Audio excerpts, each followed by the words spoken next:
మనిషిలో ఉన్న పెద్ద జబ్బు ఏంటో తెలుసా అండి? పక్కన వాళ్ళు బాగుపడితే అస్సలు చూడలేరనమాట. ఈ మాట కొంతమందికి చెప్తున్నాను. డైలీ ఒకరు ఫేక్ ఐడి నుంచి మీ పికిల్స్లో బల్లి పడింది, ఎవరు తినకండి, ఎవరు కొనకండి అని చెప్పి కామెంట్స్ పెడుతున్నారు. నేను అసలు చూడట్లేదండి కామెంట్స్. సబ్స్క్రైబర్స్ కామెంట్స్ చదివి అక్క ప్రతి వీడియో కింద అదే మెసేజ్ వస్తుంది, ఒకసారి చూసుకోండి అని చెప్పారనమాట.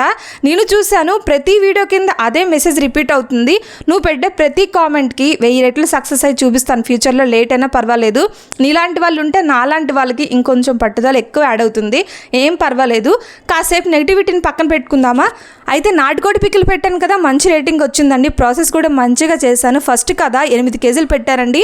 3 నాటుకోళ్ళు కలిపి 8 కేజీలు ఉన్నాయి. మొత్తం క్లీన్ చేయించి నీట్గా మీట్ అయితే 6.5 కేజీలు వచ్చిందండి. మంచి మసాలాలతో పికిల్ అయితే పెట్టాను.